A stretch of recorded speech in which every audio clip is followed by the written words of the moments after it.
We are live streaming here at Sports Econ 101. We already recorded the first segment of 2 minutes and 20 seconds, but we're going to do this 9-minute, 45-second one before Bruce gets here. Let's roll on. Roll it, baby. All right. And I'll just come back to you with introducing what you wanted to talk about. Sure. Okay, ready? Here we go. Welcome back to Sports Econ 101. Edward Brown here along with Vern Glenn. Bruce will join us actually in the third segment. Now, Vern, before we got on the air, you wanted to talk about what was going on with the various networks, how much it's going to cost. Well, the NFL, the numbers were down. The viewer numbers were down for the NFL. It was down from 1.7 million average down to like 1.5.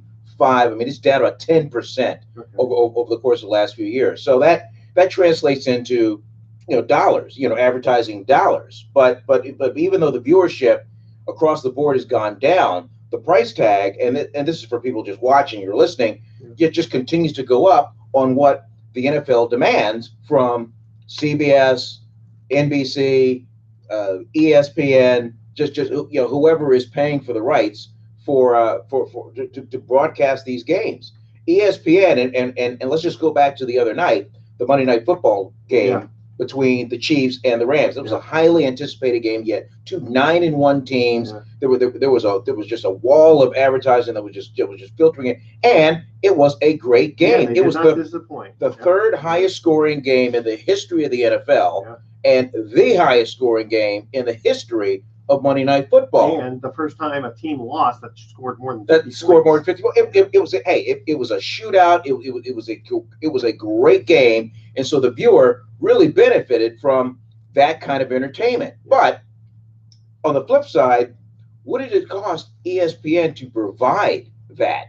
ESPN pays the NFL $1.9 billion for the rights for Monday Night Football through the year 2021. That's when the contract ended. It was an 8-year deal. Okay, so although ESPN turns in a profit of over $6 billion a year, 1.9 billion, that's a big chunk. Yeah, it is. That's a big chunk. And when you translate that into advertising dollars across the board between ESPN and CBS and NBC and all that money come in, it translates to an average, and I'm talking about regular season, not playoffs, not Super Bowl, about $3.5 billion in advertising revenue that is coming in, spread across, all of these networks.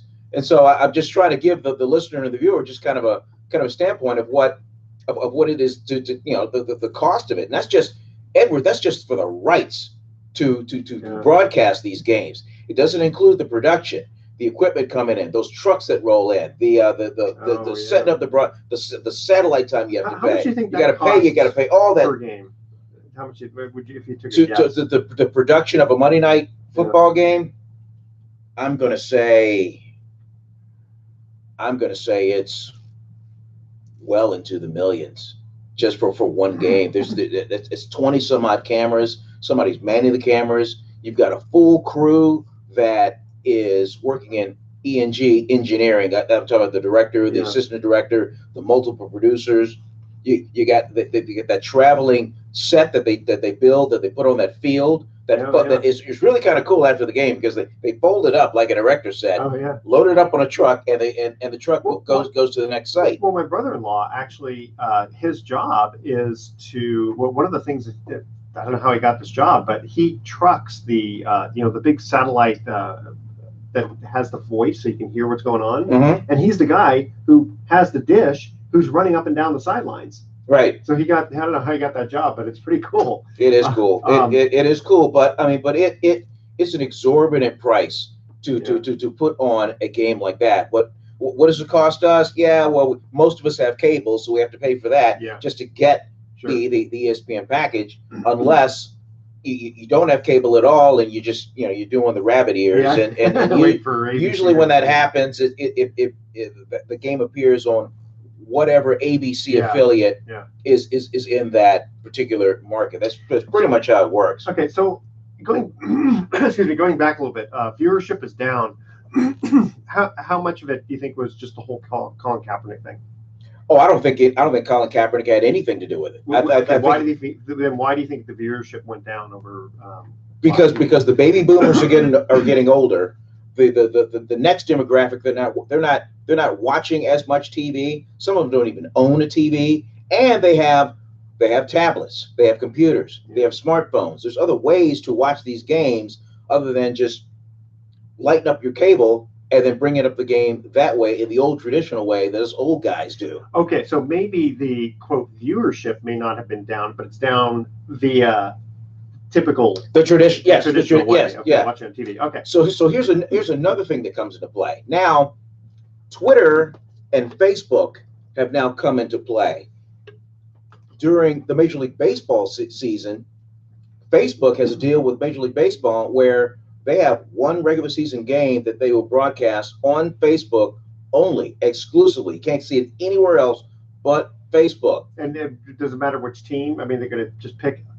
It's just an arbitrary team that's been worked out between Facebook and Major League Baseball to but it's just happening even more. You can watch live NBA games on YouTube now.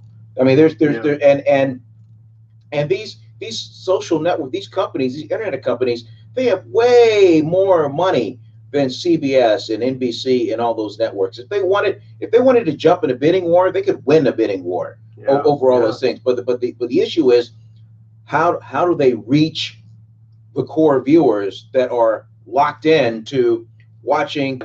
I think Twitter and Facebook and Google. I mean, I think they're going to become major players to the point where ESPN. It's great that we get these games with CBS, but at the same standpoint, if you think about this, ESPN they own the rights to broadcast these games, but they don't have a piece of the NFL pie. They don't own it. Yeah. So essentially, in a funny way, ESPN is kind of the Blockbuster Video of the NFL. Okay, just go with me on this one. You go to Blockbuster Video, you go in there and you rent those movies and you bring them home and you enjoy it. ESPN they provide these games. Yeah. But ESPN. Look what happened to Blockbuster Video.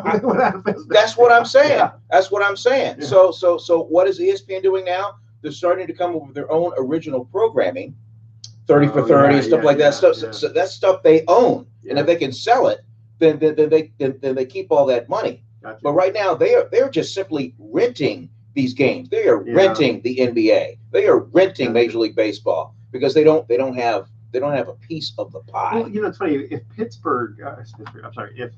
Facebook chooses a game like Philadelphia or Pittsburgh Pirates versus Tampa Bay. I mean, there's only going to be so many people who are going to be interested in that game. Well, you have that entire Pittsburgh audience. You have that whole Tampa, St. Pete, South Florida audience, and that's and that's fine. But there's a lot of people that live in this country from somewhere else. If I grew up in Pittsburgh or in South Florida and I'm working in South Bend, Indiana, I can watch that game. Yeah, and you'd be interested in that game. Hopefully, it's not at your desk while you're at work, but you just flip open the laptop and you've got the game. Yeah. Because if you're in South Bend, Indiana, what are you going to get? You're going to get the Cubs. You're going to get the White Sox. Yeah. You're going to get whatever regional team hits that audience. Yeah. That's a good point. Yeah. All right. So we're going to cut to our first commercial break trivia question here. We're talking football, and hopefully Bruce will be here pretty soon because we want him to join us in the studio here. All right. Wake up, Bruce. That's right. Roll out of bed, baby. What NFL team introduced the no-huddle offense during the 1980s? NFL team introduced no huddle. I got a pretty good guess on this one. I got a pretty good guess on this one. Well, you only have a choice of 30 teams or so? Yeah, something close to that. The 1980s. What NFL team introduced the no huddle offense? All right. When we come back, there is something I wanted to mention about how the rules have changed in the NFL with regard to what defensive players can do, and so there's a lot more offense. Oh, it is definitely a wide open offense. Yeah, which is good. I kind of feel for the cornerbacks and stuff like that, but I think it's good for the audience. People want to see a lot of good. Guy like Ronnie Lott, he could not play in this. Think of how many times he would have been ejected. All right, we'll be right back. Oh yeah, yeah. I know it's it's tough. Ronnie Lott wrote a book where he talked about the perfect hit, about how it starts with his feet and the power comes with his feet through his legs, so he can up here, so he just use his helmet as a weapon. The old spearing and stuff. I mean, he was what 245 at the most, or At the 225? most. Yeah, 225, I think mostly. But he was, man, he was just a fearsome. Yeah, I mean, he could hit. When he hit you, you felt it. You knew it. I mean, like him and Jack Tatum, you know. Yeah. Jack Tatum was a scary looking guy, though. Ronnie has a nice face. You know what I mean?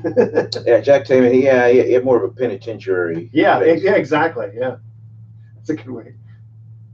Here's a guy, Jimmy Pitaro. He is now the head of ESPN. Actually, he's the head of Disney, which owns Yeah, ESPN. They purchased broadcast rights to Ultimate Fighting, 5-year, $1.5 billion deal. That's a big. Yeah, it's a big sport. Yeah. Yeah.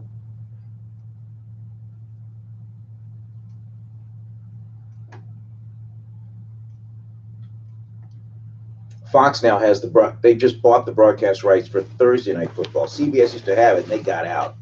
So Fox for Thursday night, Mhm. they pay the league $3 billion for the next 5 years Per year. Yeah. I guess why did they get out of it? Why did CBS get out? They didn't think that it was worth it, right? Yeah, they just weren't. They just weren't getting. They weren't getting the revenue back. And if you think about it, CBS probably thinks we can make more money on our Thursday night, Regular lineup. on our Thursday regular lineup, and then getting into the NFL game. They must have the research must have shown that their base audience, whoever they were, usually probably really skews old. I'm going to guess across the board, probably mostly women. Okay. You know that. Yeah. So They want to see Blue Bloods and they want to see, NCIS. They don't want it preempted. For Thursday night football game. See that's what's really kind of interesting because it's not necessarily that football on Thursday night doesn't draw a crowd. It's more like what are you competing against? Mm-hmm. And like you said, if Thursday is really good for CBS, they're not going. And then there are some people who are just diehard CBS fans compared to ABC for whatever reason, Yeah. Because you're not on ABC, that's why. I'm just glad to be on. Yeah. I'll tell you, for the cup of coffee that I was in Arizona, I really like that area. The old Phoenix, Glendale. Yeah. Well, Scottsdale's really fun to go for spring training. It is. I mean, the weather is great. It's affordable. It's very affordable. Well, Christian and I generally nowadays we'll do a spring training trip once a year now, which is kind of fun too. And he's only so much into baseball, but it's just the idea of getting together and just going out to the bars and shooting pool. Right. And, having fun taking in a game. Do you ever cover spring training? Every year.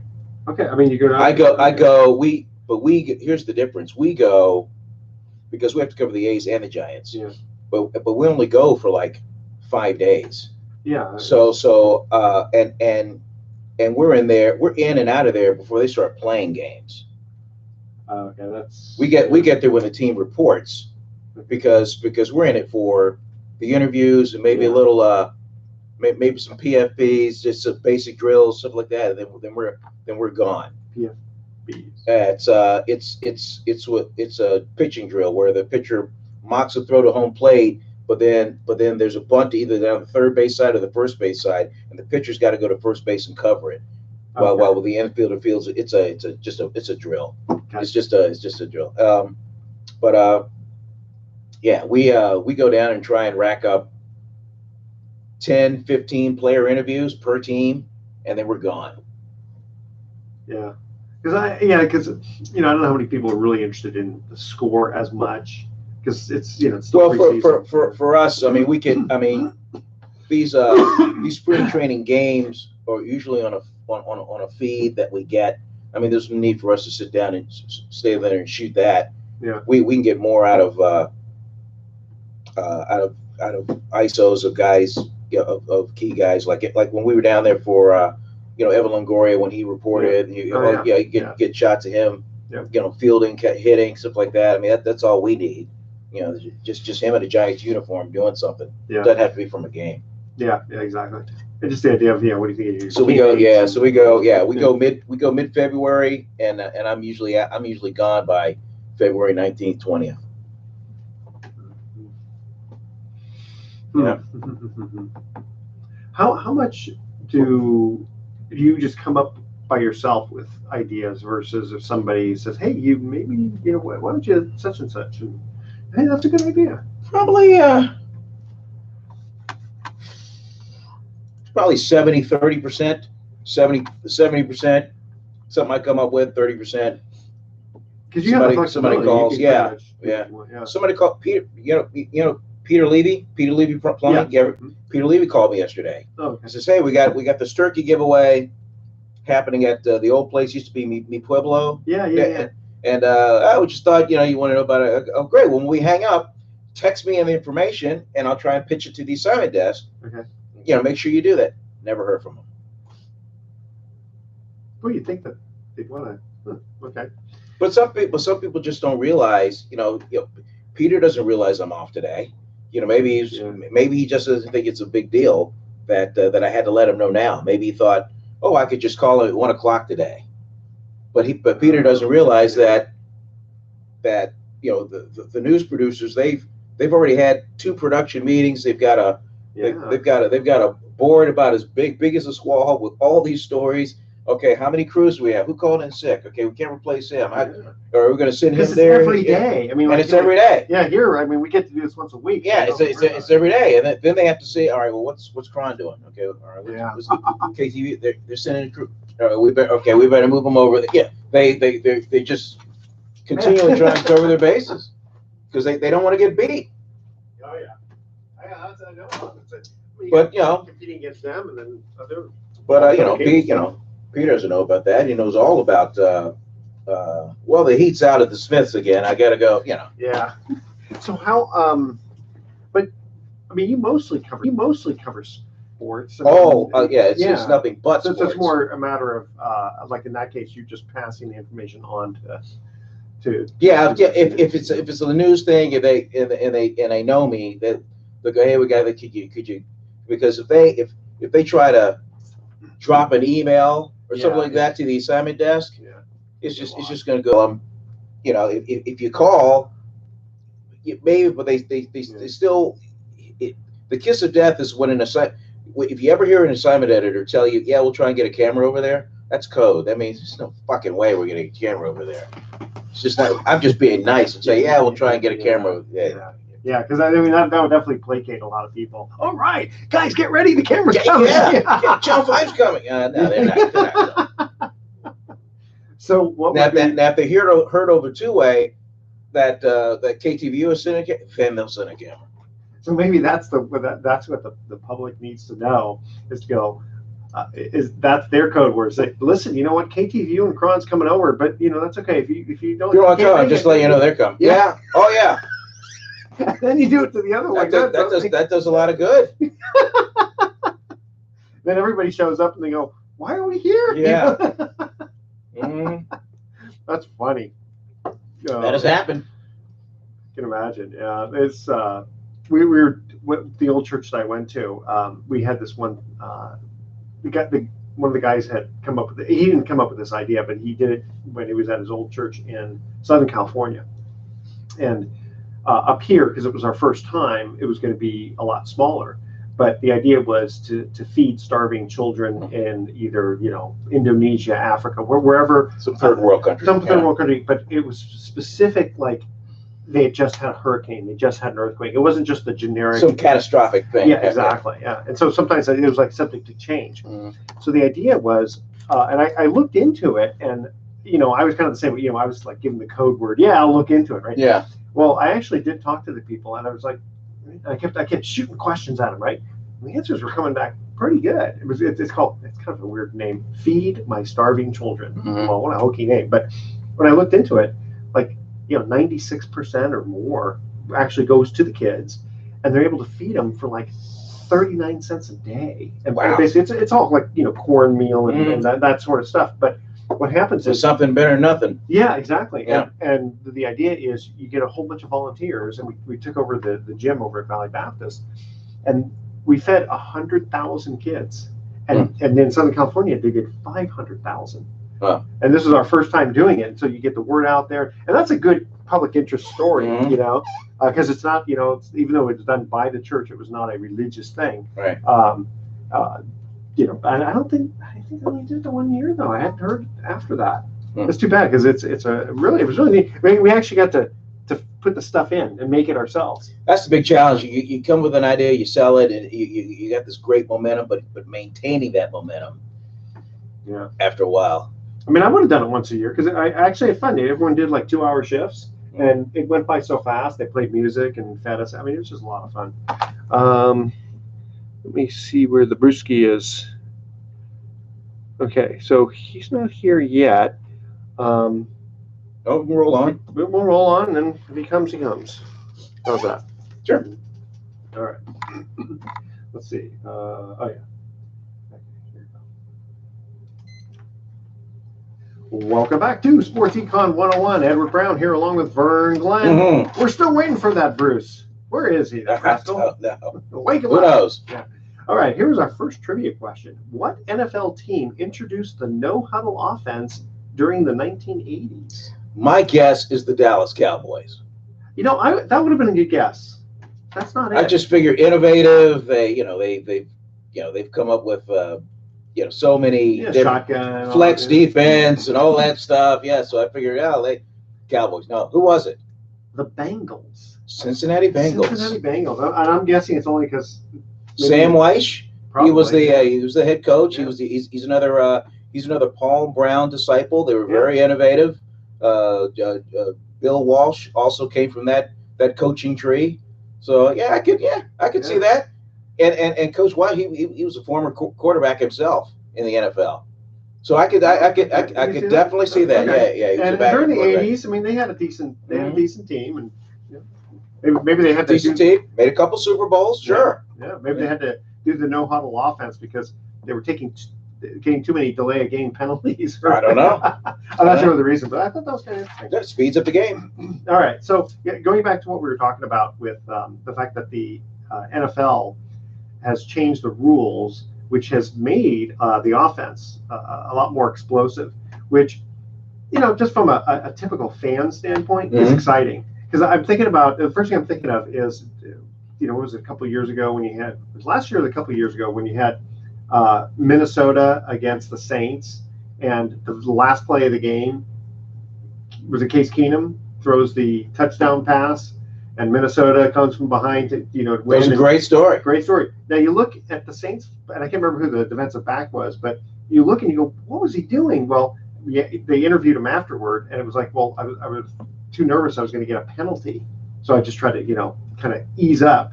And the problem with that is, again, he doesn't look so good, but it was good for offense, very great story and all that. And again, like Monday Night Football having this, was it 57 to 54? 54, 51. Right. I knew it was a 3-point spread. Right. And were you off air? You were mentioning about Ronnie Lott writing a book on this for those. Well, he just Ronnie Lott he was known as one of the hardest hitters when he was playing for the 49ers. And when you got hit by Ronnie Lott, I mean, you definitely knew it. I mean, because he was there to knock you out. He was there to inflict pain. I mean, that's the mindset of a defensive back, a linebacker, whatever. But in the defensive secondary, you're running around there. I mean, you're the last line of defense, essentially. Yeah. And that's what Ronnie was. And he used to talk about where the power came from his brutal impacts. And he said it came from his feet. It just kind of worked his way up, and where he was able to just deliver a lethal blow. But he used his helmet a lot. And you can't do that now. Yeah. I mean, because of the whole defenseless receiver or quarterback or whatever. And you do it twice, you're out of the game. So I'd love to hear. At some time, I'll run into Ronnie, and at some time I will ask him um, what what he would have done if he was playing today to adjust his game, his mindset. Yeah. The way that the defenders have to defend the pass. I mean, some of these penalties. I remember Clay Matthews getting penalties for ones. It's like, what else is he supposed to do? It's like, I mean, he's using his shoulders, and I mean, you got to do something. I mean, how are you going to tackle these guys, right? Especially how big they are now. Kind of interesting. Yeah, if you look at the NFL, if you look at all the division leaders, they all have a pretty good defense. I mean, right as we do this show, Patriots run the AFC West. They're 7-3, and they got a decent defense. They got a 2-game lead over everybody else in the division. Pittsburgh, they lead the AFC North. They got a pretty good defense. Houston, J.J. Watt, they got a good defense. They run the South. AFC West, Kansas City Chiefs. We were just talking about them. They got a really good defense. My gosh, I mean, they strip sacks and turnovers and defensive touchdowns. But yeah, it's a really good team. Points was still scored. Yeah. Now, some of that was the thing. That was the thing between Mahomes and Jared Goff. I mean, they were just chucking it deep. I mean, they were throwing the deep ball. I mean, it was but as far as the pass rush, I mean, I credit the offensive line for both of those teams to give their quarterback enough time to launch it the way they did. Go to the NFC, the Washington Redskins, decent defense. In fact, that's my starting defense for fantasy football. Chicago Bears, Khalil Mack. Yeah. We got 7 sacks, maybe 8. I mean, he anchors that defense. Saints 9-1 as we do this show. Yeah. They could be 10-1 by the time this baby airs because they play on Thanksgiving Day. They got a pretty good defense and they are awfully tough at home. And you've got the Rams at 10-1. Who do you Aaron Donald. Yeah. Do you think the way the Saints kind of took over the Eagles a couple of weeks ago? Things are not happy in Philadelphia. Boy, what has happened to the Philadelphia Eagles? The biggest Super Bowl winning, previous Super Bowl winning team, the biggest loss in history for the following year. Who do you think right now is favored to be in the Super Bowl? Who would you pick? Well, you'd have to look at the Rams out of the NFC. I would love to see I can envision an NFC Championship game with the Rams playing the Saints. Yeah. That would be huge. Now, the Saints handled them fairly well. It's the only loss. But it was at home. True. Saints. I don't know if you ever been here. You ever been to a Saints game at home? No. Oh my God! It's funny that Superdome looks a lot smaller when you're driving past it than how big it really is. Yeah, as opposed to some of the other places. I don't know if you've ever been to Jerry Jones's house. No. Oh my gosh! It looks like an alien spaceship had crashed out. It's big as hell, and that's from 30 miles away. Yeah. So when you get right up to it, it's like, oh my God! You could have 15, 16 different events going on in that complex, separate from the game. That's how big it is. AT&T Stadium. How geographic? What is it? A mile by? It can't be a mile by a mile, but I mean, how. Oh, as far as the size of it, I couldn't even wager a guess as to how many city blocks, how many other stadiums you can fit in there. Yeah. But it is humongous. They've got a huge television screen inside there that's 100 feet long. It's crazy, guys. We're losing our eyeyesight, so we need some. It is. How many billions do they spend? Oh my gosh, jeez, it is a piece of architecture. Jerry Jones did himself well for that one. And then he got. I wonder how much AT&T paid to get the name on there. Oh, the naming rights. Yeah. Oh, I shudder to think. That'd be a good one to look at the naming rights that these companies pay to get them. Yeah, and if I remember correctly, wasn't the first one 3Com Park? I think that was the first naming rights was when they took over Candlestick Park, and it was 3Com.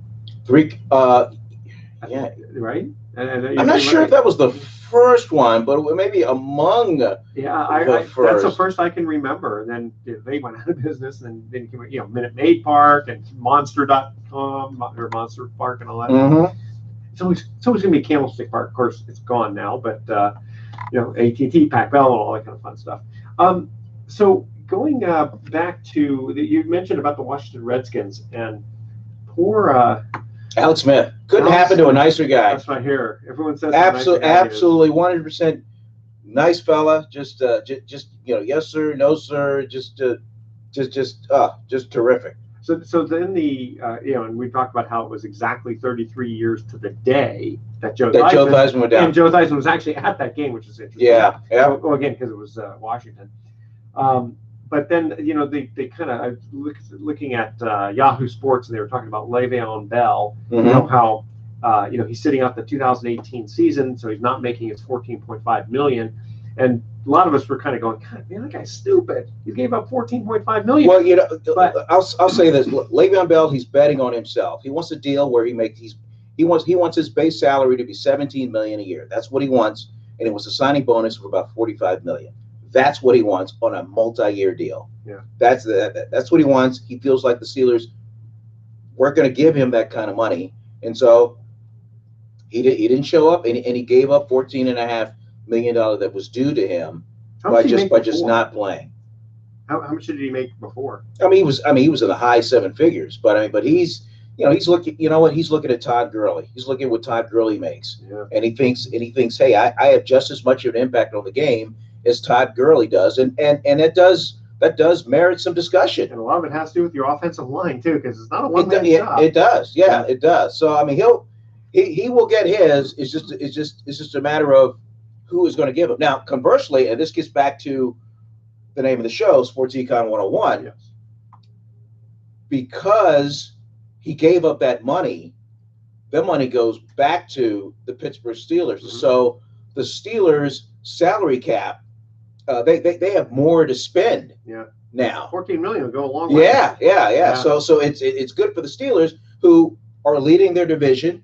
They have a serviceable back in Connor. And they have just picked up their 7-3 without Le'Veon Bell. Yeah, so the Steelers going to be fine. Yeah, but it was interesting because Le'Veon Bell. You look at the injury to Alex Smith and you go, if something like that happened to Le'Veon Bell, boom, you're done. So that's why he wants to get his guaranteed contract. Well, that's the assumption, you risk that you got to think about when you play. All right, here's our second trivia question. What did a Buffalo fan hit Chuck Foreman in the eye with during a game, ending his chance of winning the NFC rushing title in 1975? Wow. So a fan threw something at Chuck Foreman, hit him in the eye, and it ended his chance. Through the helmet? Must have. Damn. Crazy? All right, don't touch that dial. Sports Econ 101 will be right back. I can't remember that. God, it was a snowball? Jeez. That must have been some throw. Yeah, it reminds me of the Hanson brothers when the guy throws a keychain. Yeah. I still watch that. I've seen that video of you a couple times. That's funny. Oh, when the Hanson brothers got on me? Yeah. That's so fun. You miss doing a lot of that stuff? Yeah. We get out there and we do stuff every now and then, but not to that magnitude. I'm in the best shape of my life, but I'm not in that kind of shape where I can bounce back. I know. You know what? That's the thing. Is like mentally, I imagine playing basketball, doing all this stuff. But for some reason, the physical part can't follow. Yeah, and that's why a lot of the good players retire, because mentally they know, hey, I can get there, I can make that play, but physically they cannot get there. And then when you get hurt, they just know they've missed a step, and then and if they know it, teammates know it. Because they're all used to playing at this level. Yeah. Good point. Let me just see if he. Yeah, he responded. Oh, he did. He said he just woke up. He said, "You guys go on without." Oh, okay, good.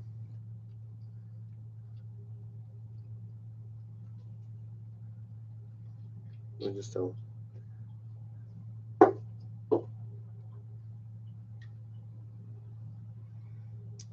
Okay, so.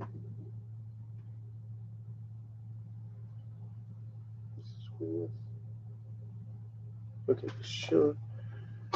So let me just double check here to make sure I got the right table. We'll look at Okay, we'll look. We'll do noon next week. That'll work out. Okay. Here. Okay. And that'll be a call-in day for me because I'll be in Okay. Virginia Okay. next Tuesday. Is 12 That's noon? that's 3 o'clock Eastern. Is that That's okay? fine. Is that okay? Okay. See you next Tuesday at noon. I'll say here, Vern. I'll call again. And you remember the number to call? The Good. Well, just I'll between now and then I'll figure it out or get it whatever. Okay. All right. Let's double check here. Okay. Good. I'm glad you let us know. I hate to keep going, All right.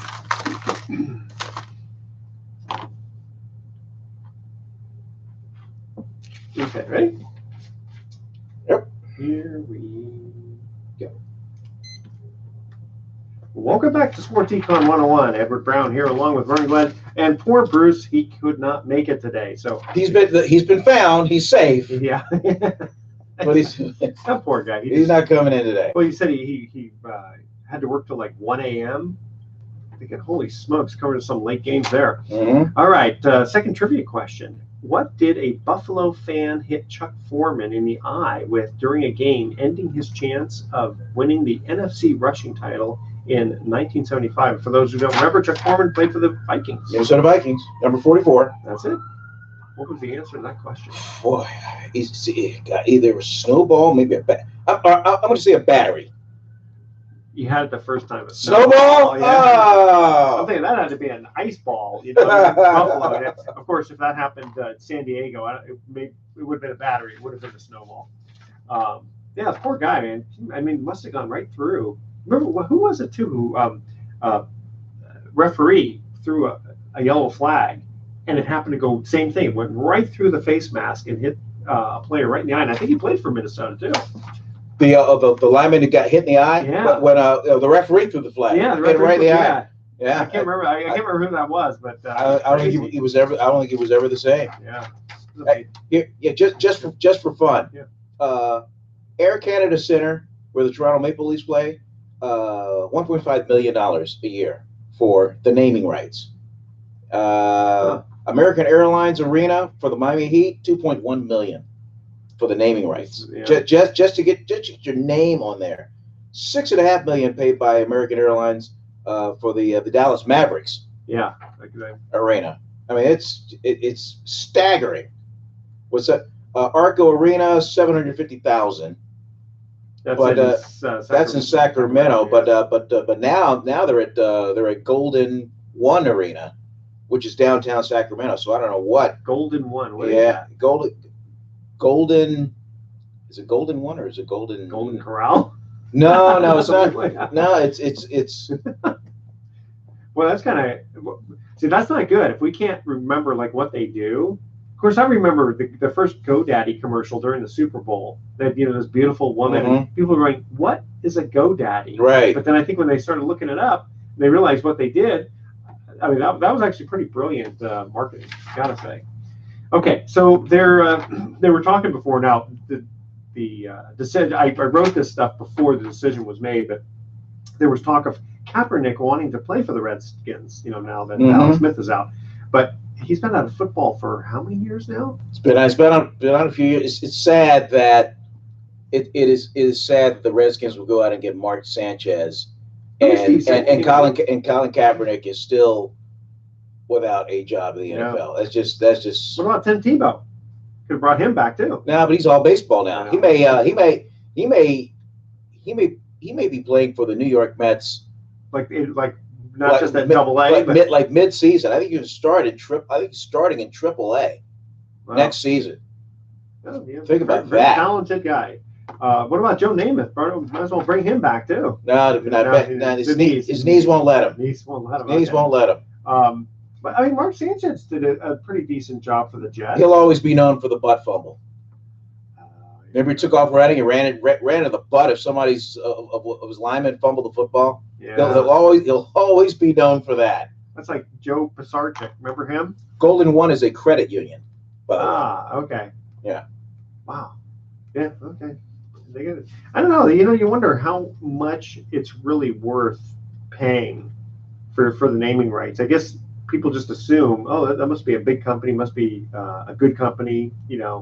Of course, like Minute Maid. I mean, everybody knows about the juice. I don't know why to do that.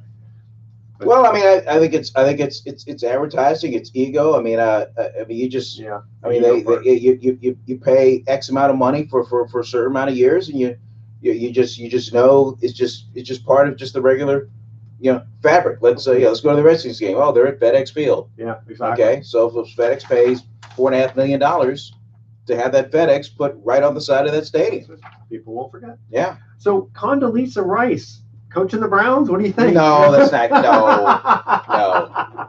I know. There's just kind of all these rumors. Even she laughed when was asked about that. Well, it's funny because I looked it up and I said, okay, what association does she have with football? So her experience consists mostly of being on the college football playoff selection committee. That's true.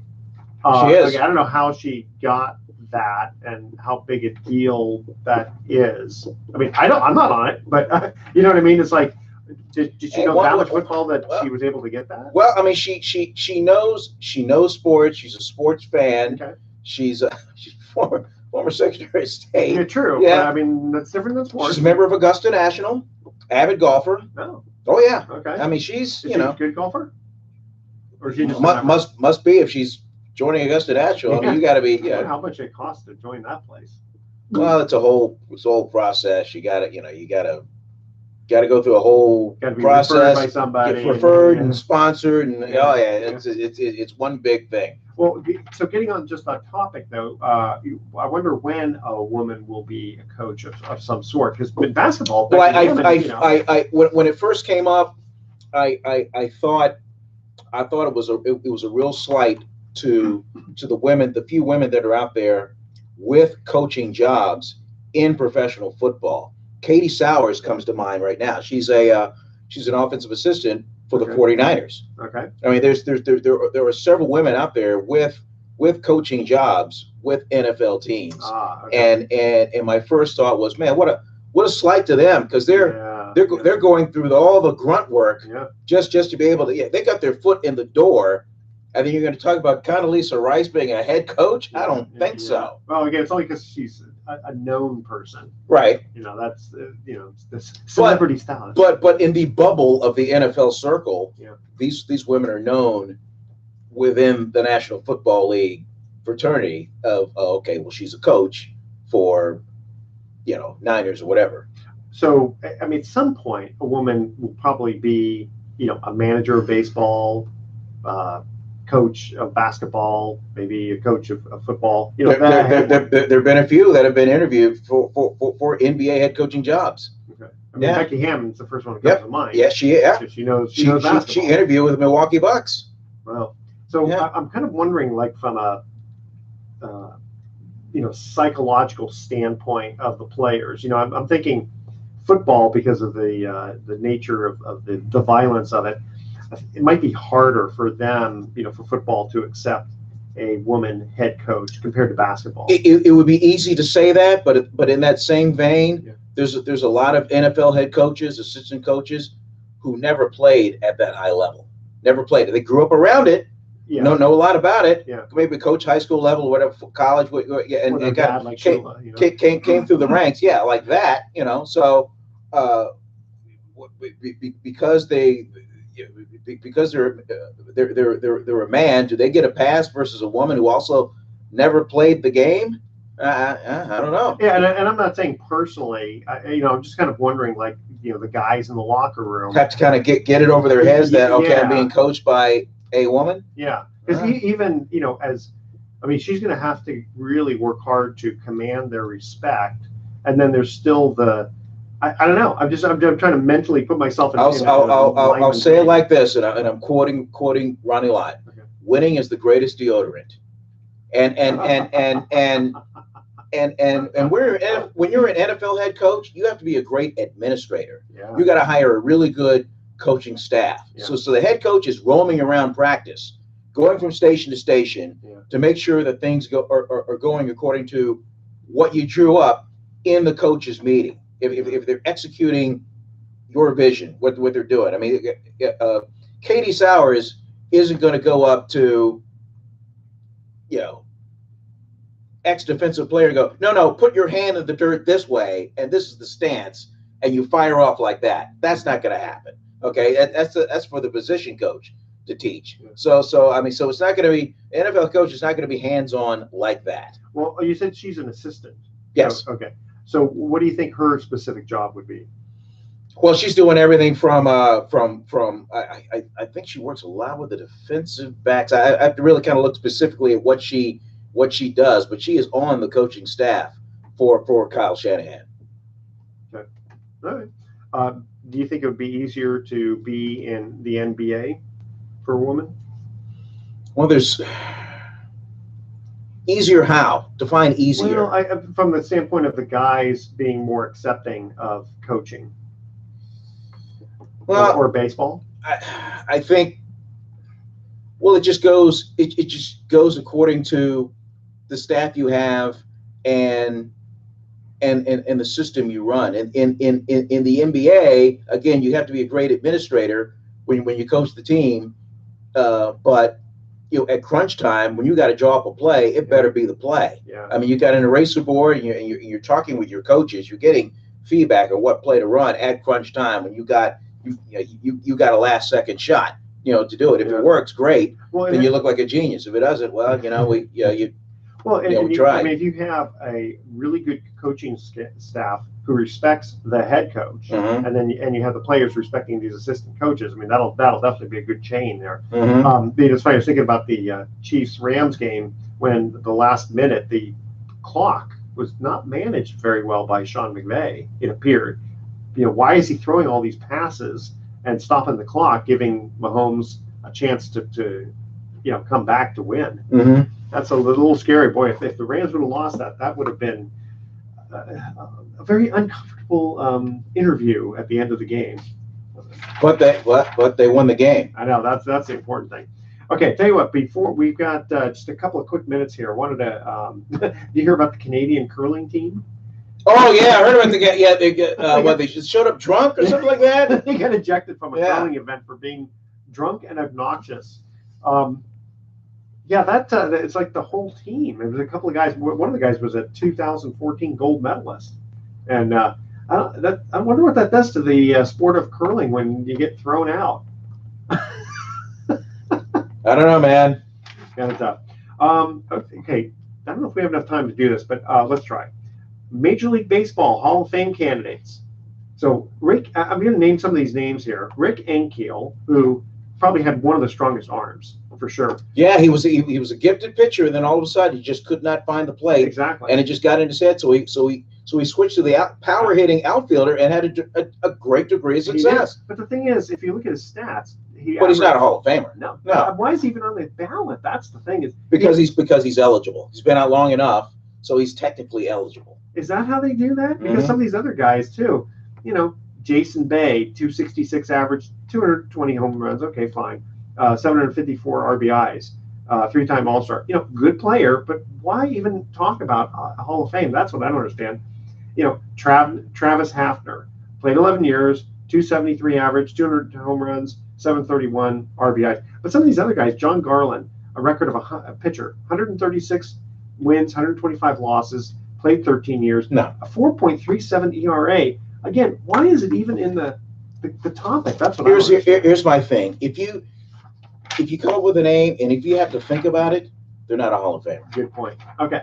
Here's our third and final trivia question. Who was involved as a player or a coach in 3 Super Bowls with the Cowboys, 2 with the Eagles, and 1 with the Bears? This is a player or a coach? Well, it says here, who was involved as a player or a coach in 3 Super Bowls with the Cowboys, 2 with the Eagles, and 1 with the Bears? That's 6 Super Bowls. That's a lot of Super Bowls. So, wow, you got to figure that he's probably a player and a coach, you know, probably. Well, that's what I said, a player or a coach, all right? Don't fence that out. Sports Econ 101 will be right back with some closing comments.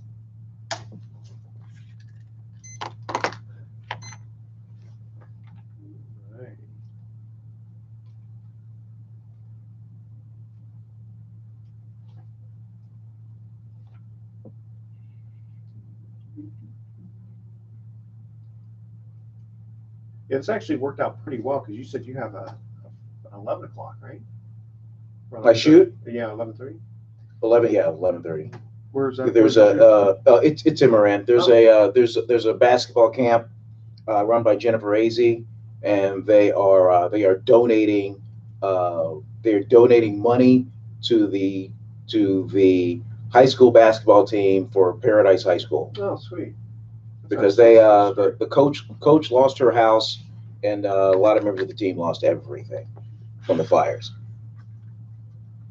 Amazing. All right, you ready? Let's close this puppy out. Here we go. Welcome back to Sports Econ 101. Last time for today. I'm Edward Brown, your host, along with Vern Glenn. We gave Bruce the day off. Who was involved as a player or coach in 3 Super Bowls with the Cowboys, 2 with the Eagles, and 1 with the Bears? Mike Ditka? Yes. Oh, there we go. Very good. There we go. I think the one with the Bears kind of gave you a little bit of a hint on that. Right. Yeah. Well, Ditka, he a Hall of Fame career, tight end, and then Super Bowl winning coach with the Bears. Yeah, it's funny. I think about that 85 Bears, except for the one loss against the Miami Dolphins, they would have been undefeated. Mm-hmm. And, their offense was very good, but boy, that defense was just... It's funny you should mention that. To this day, whenever teams got a good start, running where they're unbeaten, and when they finally lose a game, there are surviving members of the 72 Miami Dolphins, led by Mercury Morris, that are seen toasting champagne because they're the only ones, 17-0. That's it. To run the table. Now this time they got to play a couple more games than they used to, but still. And it's funny because the Patriots were that close, and then they lost to the Super Bowl. That's right. All right, so we're going to cut out. Here's our thoughts for the day. Always end the day with a positive thought, no matter how hard things were. Tomorrow's a fresh opportunity to make it better. That's a good one, huh? Mm-hmm. And forget the day's troubles. Remember the day's blessings. I think that's how you live your life, right? Yeah. Yeah, you do. I don't think I've ever seen you in a bad mood. Because you're such a likable guy, everybody loves you. All right, so you ready for this? This is how we end our show. We say, tune in next week to Sports Econ 101. We're going to be discussing sports topics from a business perspective. We're also going to be asking more sports trivia questions. Thanks for listening. On behalf of our team, I'm your host, Edward Brown. We'll see you next week. Good night, America. So long. Yeah, we missed having you say that. You know what? Bruce had to say that. Bruce he says, and in reference, in honor of Vern Glenn. Good night, America.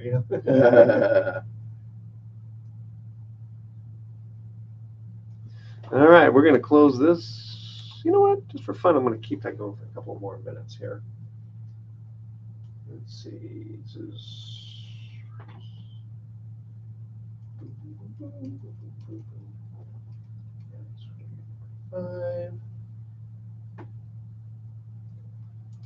Yeah, I thought about here's Sowers. Becky Hammond was the reason that made me think that I could coach in the NFL. Until you see it, you don't even think of it as an option. Seeing her, I was like, aha, I could coach in the NFL. She was an intern with the Falcons when Kyle Shanahan was there.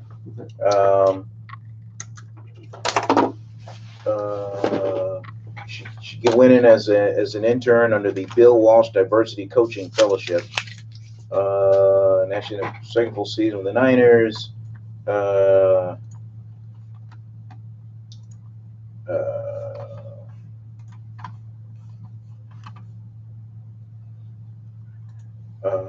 Here's Pierre Garçon. I don't look at her as a female. I look at her as a coach. Good. She shows us clips. When I have a question, she answers it. We bounce back information off each other. It's all business. Garçon said he and Sowers bonded over their birthday. They will turn 32, one day apart, early August. Nobody ever really talked about it. Didn't have any effect on us. Okay. Sauer said Brian Hoyer, the team's starting quarterback at the time, came by her office, told her he had read the article, thought it was cool. Another because she's openly gay as well. Oh, that happens a lot. Now Becky Hammond's married, right? I don't know. I'm saying the ring on her finger. 3-sport star, played football.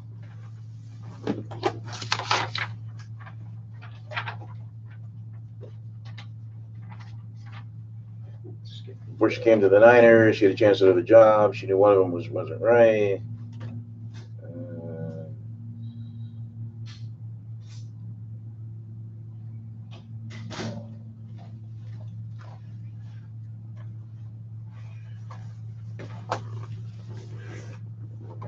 Right.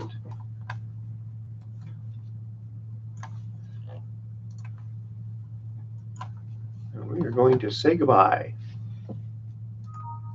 Mhm.